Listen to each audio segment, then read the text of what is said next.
Hey, welcome to our archive edition of Chad's Beer Podcast.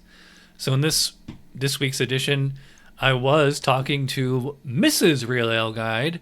If you know Simon, the Real Ale Guide / craft beer, real whatever his name is now. This is his wife Mel. She used to have her own channel, Mrs. Real Ale Guide, and she would post every once in a while.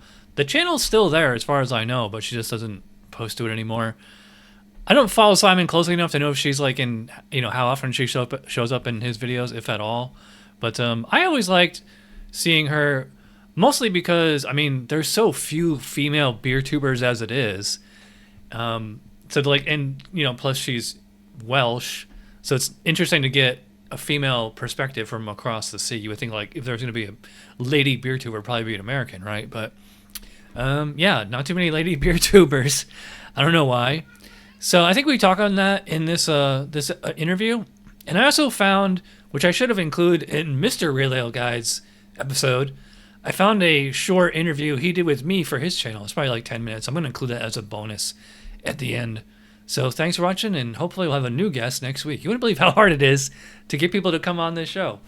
Hey, welcome to another episode of Interview with a Craft Beer Enthusiast. Today I'm talking to Mel of Mrs. Real Ale Guide. How are you? I'm good, thank you. Yes, and you? Real good. We just shot a Skype beer review together, and I thought, why don't we just do an interview? When Simon first started doing video beer reviews on YouTube, I don't know if he ever mentioned it on camera, but he certainly mentioned it to me, was that he was scared of getting caught by the wife. Yeah. When Simon started doing the reviews, I was about 4 months pregnant. So not only was he doing the reviews without me knowing, but I couldn't even have a drink to join him. Not that I drink a lot, but when you're not allowed to have something, it makes it a whole different ball game. Yeah. So yeah, he was definitely hiding out. He'd wait till I go to work, and whilst supposedly looking after our 3-year-old, Molly was 3 at the time, he would be doing beer reviews. Yeah. Terrible. Yeah. Now, did you ever actually tell him to stop, or did you just say, I don't like that, or did you just not understand it? Yeah, no, I didn't understand it, and I think I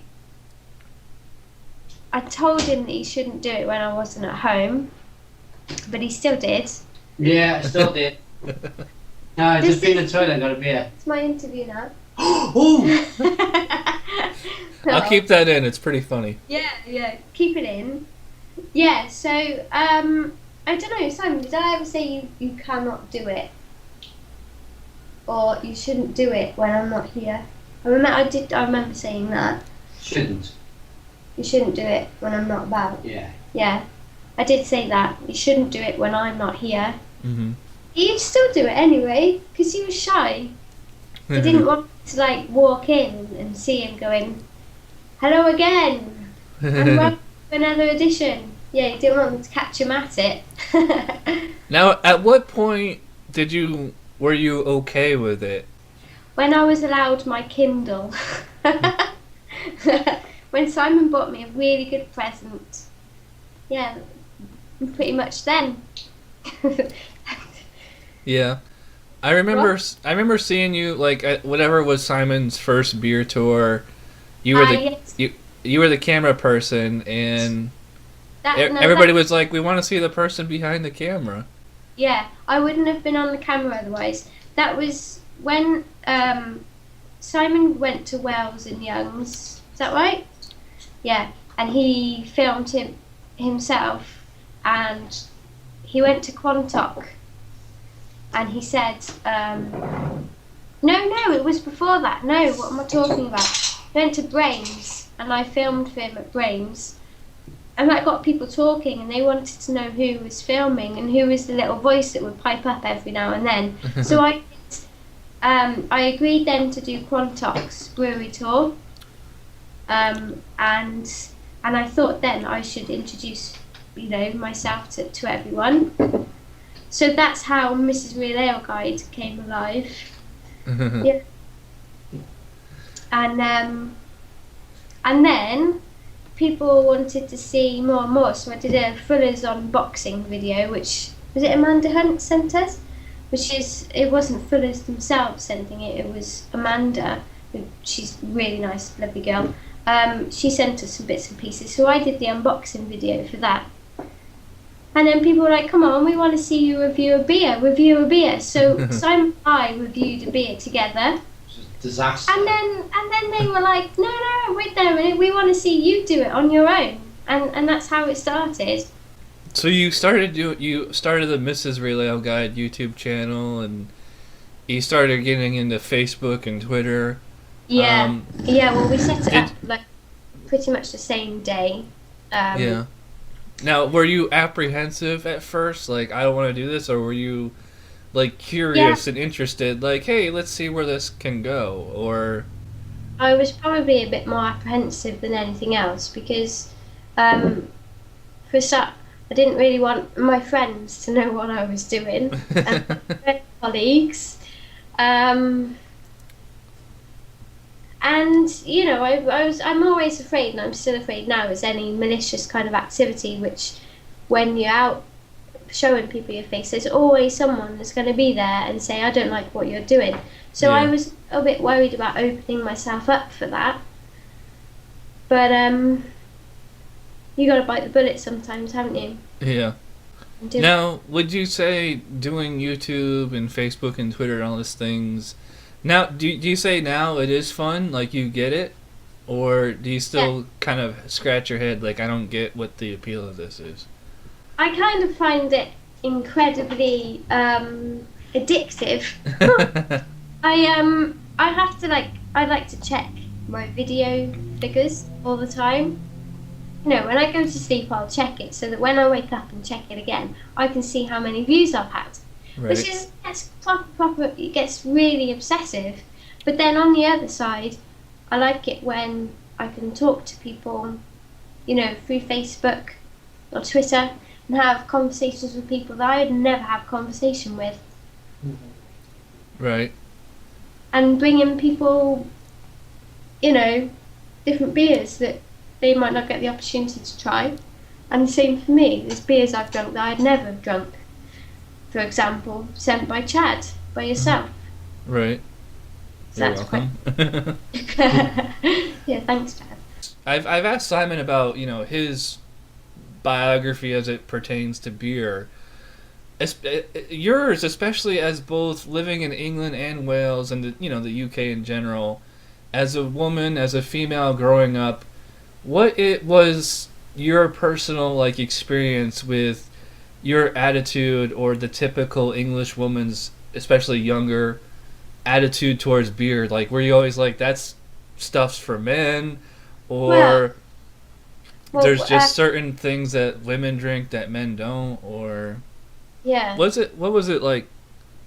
Well, basically, I've only ever come to drinking age in Wales, and my first when I hit the age of 17, we weren't allowed to drink and what have you. That basically means you do drink. And in my teen years, I drank too much, and I couldn't even tell you what I drank. And basically, I've put all that behind me. That we won't talk too much about that. But when I got to a more mature age of being able to drink and know what's good for you and how much isn't good for you, I'll be honest, I would have drunk a lager and lime. But not because I didn't like real ale or I didn't like craft beer, but more because at the time that's what was offered to us. Did you say that? Yeah. So it's not until really that Simon got his interest of the real ale, and I think what happened was when he met my father, my dad let him try some of his bottles of real ale. What was it? Because I can't remember. Rig Welter and all the Rig Welter and the Black Sheep. Yeah, and that kind of got Simon's interest burning. I got pregnant with Molly, so I didn't drink anything. I may have had the odd Guinness because it's good for your iron levels when you're pregnant. And then when I come back on to alcohol, then I think I drank a lot of wine. And like I said, when Simon really picked up this passion for real ale, Right. I was actually pregnant at the time with Annabelle. So it wasn't until quite long into it that I started to drink it and enjoyed it. And Right. now I'm pretty sure my palate has changed a heck of a lot since I drank lager. What would you classify your like beer drinking or beer knowledge? Do you still think of yourself as a beginner, or have you reached like intermediate? No, I'm definitely an amateur.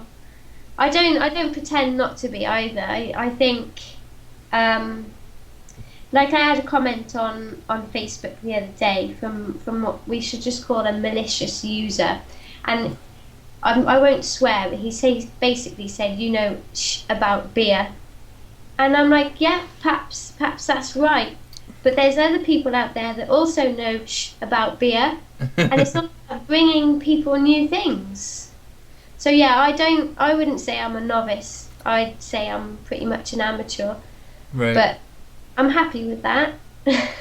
What has been some of your like pleasant surprises in exploring like the world of beer like that you didn't know existed before? Like, oh my god, they can do this with beer. Well, I have to say, the Witchwood Hobgoblin. I don't know why. We touched this earlier. I always had a kind of stigma involved with that type of beer. I always felt like I'd be way in over my head if I was to try it. I wouldn't know what this was. I wouldn't know what that was. But I really, really enjoyed it, and I just wish I'd done it before. And what other ones? The Sierra Nevada Pale Ale. That's a really, really nice beer. I very, very much enjoyed that. I was so surprised I could just easily drink it and enjoy it. Yeah, we'll have to get you American IPA. Yeah, I haven't done one yet. Not a Yeah. proper one. So I'll have to do one soon. How often do you shoot beer reviews? I tend to do 2 a week. Yeah, I tend to do either Sunday and a Monday, or a Wednesday or a Thursday. How have you liked or disliked the comment section? Oh no, I love the comment section. I really enjoy it. People say, you should do this, you should do that, and a lot of people sometimes are just switched on and they've never watched any of your videos, and they just say, oh, this is my favourite beer, and that's pretty much it. But I really enjoy the comments that people do put down. I love, Yeah. if I can, to reply to them. You get the odd one which is stupid, like some racist comment or whatever, but like some guy said you should learn how to pour, and you're like, okay, but thanks for watching. Yeah. That's just yeah. So I generally enjoy the comments people got to say. Have you thought about bringing in one of your female friends and doing like how Simon and Chris do? Do you know, I never have, no. There's like my close friends, they probably do it. One lives too far away, but Lynn, my good friend Lynn, she would do it, but she's more of a cider drinker, which I don't like cider. But the thing with Chris and Simon, Chris knows a lot about beer, doesn't he? So does Clara. They know more about beer than perhaps my friends do. Mhm. But like, I still, only a few of my friends know what I do. Like, I've got 2 profiles on Facebook. I've got Mrs. Real Ale Guide and me, so I Mhm. try to keep it separate at the moment. Do you find yourself now like kind of when people go and buy the Carling and Foster's and all that? Do you kind of find yourself thinking like, even I don't want that stuff. You know, do you find yourself like evangelizing for good beer? Like, hey, you know, I'm not an expert, but I have this show on YouTube. Maybe you should, you know, this beer is good. You know. Yeah, definitely. I do worry about becoming a beer snob. But yeah, I do. You know, I see people come into where I work on a Saturday morning, and sometimes they're yellow, you know, from the night before, and I think, oh well, that's too many Fosters or Carlsberg. What do you expect? But so yeah, I do feel that they should look somewhere else, maybe. Now, do you have a short term or long term goal for the channel and for just the whole thing in general of Mrs. Rail Ale Guide? Like, is there something that you would eventually hope to achieve, or is it just a constant, you know, play by ear? To be honest, I don't know yet. Because, like, to me at the moment, this is very much a hobby, a very enjoyable hobby. But I hope to go back to university if I can, and if I do that, then I may have to do less beer reviews. But I think I would keep it up because it's just a little bit of sanity in such a random life sometimes, isn't it? So, yeah, I don't know. The answer to the question is I don't know. Just see if people keep watching it, then yeah, you keep it up. But if perhaps people didn't watch it anymore, then I'd say, maybe not anymore. Alright, so thanks to Mel, better known as Mrs. Real Ale Guide. I'll put links to all her sites below. Go check her out. So thanks for joining me. We did the Fuller's review just before this and for the interview. So thanks for joining me. Yeah, thank you, Chad. Thanks for having me. Alright, well, see you next time. Bye. Bye. Hello again, and welcome to another edition of the Real Ale Guide. Today we've got a special guest. This is my friend Chadz, who reviews beer on YouTube, and his channel is chadz9976 and Chadz Beer Reviews. We're going to be interviewing Chad today. I watched a lot of his videos, they're very good, check him out. But here's the first question. What was your first craft beer, and what made you want to review beer, written reviews, and then going on to video beer reviews? It's such a long story. I don't know if we have enough time to explain it all. I used to do movie reviews back in the 90s, when I was like in high school and college, and then after college. Oh, and right. I got burned out on doing movie reviews. So I was like, I should find something else that I like doing. And so I started getting into like beer reviews. But when I first started doing them back, you know, long time ago, yeah, I was still the fizzy yellow drinker. Like I could drink other stuff and kind of like it, but I didn't really have a whole lot of frame of reference. And it wasn't until I think like 2007 or 2008 when I was like, okay, I want to give this beer thing a serious try, and I set out to start drinking as different beers as possible, and like I really liked them, you know. The YouTube came about because this was back in 2008. I had been doing text reviews for a little while, and I was like, it's hard to, you know, stand out from the crowd just doing text reviews. Yeah. I want to make a name for myself. So I went on YouTube and I typed in beer reviews, and only like a few people came up, and I was like, well, I should start doing beer reviews, because I bet you after a while this is going to catch on. Yeah. And if it doesn't, I won't have it lost anything. So that's it. Yeah. So I started doing beer reviews on YouTube, and just tried as many different beers as possible. And then at first it was like just for fun and kicks and all that. And then after a while, I like really started to develop a palate, and I really started to. Well, I started having a lot of fun doing it, and I learned how to edit movies and all that stuff. So that's kind of the story between me and YouTube. As for the first craft beer, it's like I can't really answer that. Cause I never really was like I never was a fizzy yellow drinker. I was just kind of like even like as a teenager and in college and stuff when everybody else drank fizzy yellow beer. I remember I would drink it and just be like, ugh, there's got to be something better than this. Yeah, absolutely. And when I was I was in active duty in the Navy for 6.5 years, and I got to go to the other side of the world and see a lot of Europe and the Middle East and Africa. And I would always try whatever beers I could get there that I couldn't get at home, and I'd be like, this is so much better than the stuff I drink at home. And then when I got back, I made a conscious effort, like I'm gonna start drinking as many different beers as I can, and I would drink them and I'd like them.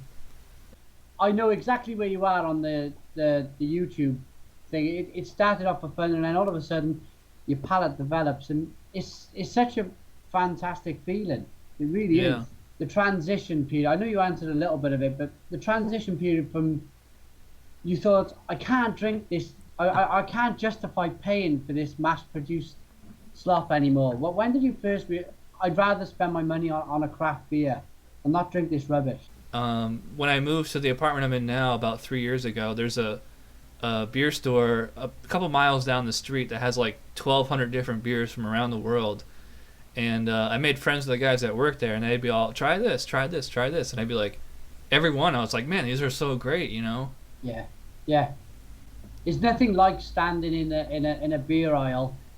You've got a couple of pounds or a couple of bucks in your pocket, and you're thinking, what shall I buy with my money? And there's so much choice. It never ceases to amaze you. It never does. Yep. I got another. I quite like this question. I think I stole this off one of your other interviews with another beer reviewer, and that would be, if you were on a desert island and a crate came past you and there was one beer in the crate, what beer would you choose that beer to be?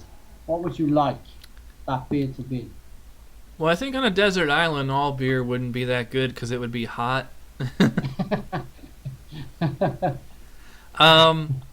But if you're asking, like, what's, like, my favorite, like, if a beer I could have all the time and never get sick of, I'd probably say Pliny the Elder, which is an IPA from the West Coast. Right. But I've only had it once, and they're not distributed out here. I think if I lived on the West Coast and I could get it all the time, I probably would buy it all the time. I'm just worried about if I would get sick of it from drinking it too much.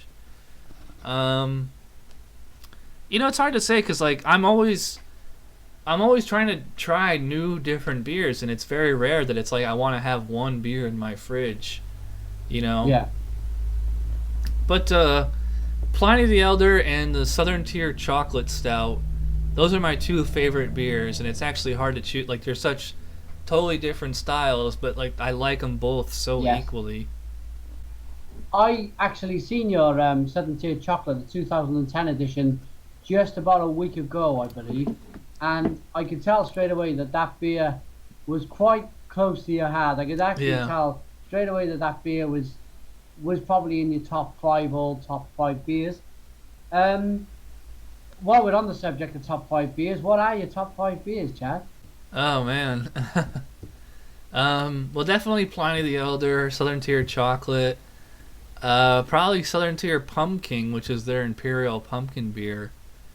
It's so hard to really... I'd have to sit down and look at all the beers that I've reviewed and really think about it.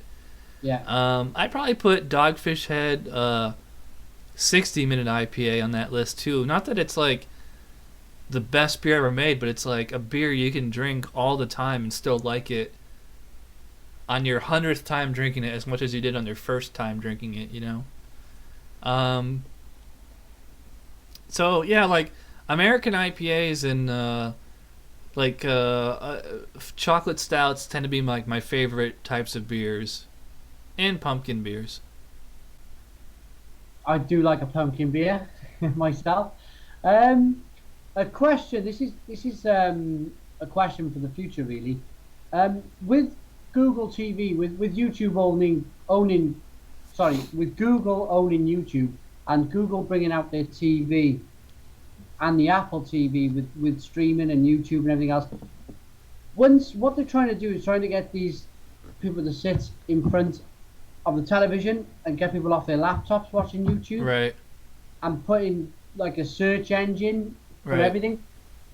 Do you think that one day we will be plying our trade, not a hobby anymore? Perhaps we could manage to turn this into a full-time job, a full-time income. Because I mean, that would be a very, very nice dream to come true. It would, but because anybody can get on YouTube and do anything, is that the market will get saturated, and it's already saturated. I mean, when I first started doing these reviews 2 years ago, there was only like, I mean, you could count how many beer reviewers there was on one hand, and now Yeah. there's dozens, maybe even over 100 of us. But not everybody is that good. No. So it's really hard to stand out from the crowd now. Like I can do it, and Jay and I'm so fats and some of the other Joe D. Like some of us, we can do that because we've been around for 2 years and we have the history. You've got the subscribers, and also you've got. Say, if I was to put down Newcastle Brown Ale, I think you'd be number one because of the viewing. Right. That's why I asked the question. The fact that because you've already done the review and it's up there, and Right. it's top. That gives you, that obviously is a very good benefit, which I think hopefully in the future maybe there's a possibility of turning this into a job. I'm not. It is tough. It is tough, but I think it you would be can great. turn it into a job if you're a beer journalist, if you're somebody who writes for a beer magazine or beer website, like Ashley the Beer Wench or Lou Bryson or Stephen Beaumont, in the now deceased Michael Jackson. Those, because they were journalists first or authors first and beer connoisseurs second. I don't think you could make a living doing video reviews on YouTube. It would be nice to make a living doing this, but I don't think it's realistic. As for, like you mentioned before, the Google TV, I don't have like a whole lot of faith in it, because I think when people watch TV, they want to watch TV and movies. If they want to watch the internet, they'll go on the computer. I don't have a whole lot of faith in it. I could be wrong.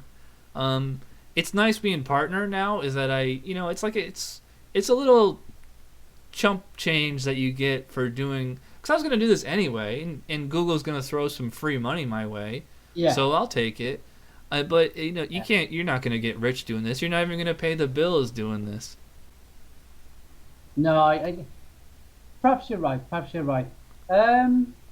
I think I got a few questions here.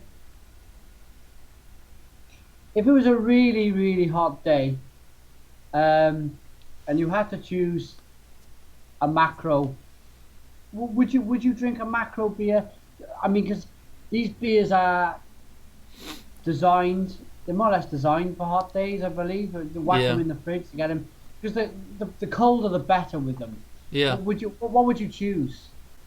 You know what? Actually, Schlitz and Pabst Blue Ribbon are actually, even though they're macro lagers and I think they use adjuncts, they're really not that bad. They're pretty thirst quenching. They don't really taste. I wouldn't go as far as to say they taste good, but they don't. There's nothing about them that turns you off. Pabst Blue Ribbon and Schlitz, kind of that Saranac Bohemian Pilsner is actually pretty decent. It's hard to find a good pale lager or Pilsner like that I like. I really like. I'm sure there's like a lot of good German ones out there, but I just haven't had those yet. Yeah. I'll go to honestly answer the question, on a hot summer day, there's nothing better than an authentic German Hefeweizen. Weihenstephaner, Schneider, Hackerschur, those are the best beers on a hot day. I imagine, and probably on a winter's day. Now we're in winter. What stout would you pull out the bag to drink like on a Christmas Eve or a cold day in the winter? Any of the Southern Tier Blackwater series, that's for sure. The Java, the chocolate, the creme brulee, the mocha, any kind of oatmeal stout, chocolate stout, Rogue Shakespeare stout. That's a good one. That's an oatmeal stout. Samuel Smith's oatmeal stout. That's a good one. There's just so many. There's just so many to choose from. I got one more question, and I'm going to give you a chance to plug your channel. The last question I got for you, Chad, is what's your plans for the future with your beer reviews and with YouTube? You know, that's a good question. It's kind of fuzzy right now, cause I'm hoping to start a job, maybe not a full-time job, but just a job, sometime in 2011. So I'm hoping to cut back to 3 days a week, because I do about 5 to 6 days a week right now, and it doesn't sound like it's a lot of work, but it actually is. But you know, as sort of a long range plans, I mean, I can, as far as as long as my employer is okay with it, whoever my future employer may be, I mean, I just plan on doing beer reviews as a hobby, just for kicks and for the extra money YouTube throws my way, for forever, you know. Yeah. I think there's so many beers you could go forever. There's so many beers around the world you can go forever. Thank you very much. I'd like to thank Chad so much for doing this beer review. Yeah, thanks for interviewing me. I love doing these. And the interview even. Thank you very much. Chad sent me 7 beers, which I've just reviewed. They're absolutely great. They're really good beers. I'd like to thank Chad for sending me the beers. It would come as a complete surprise just last week, so it was a nice Christmas present. Thank you, Chad. I'd like to send you something in the future. But thanks for watching the Real Ale Guide. Thanks to Chad, and cheers. Cheers. Bye. Bye.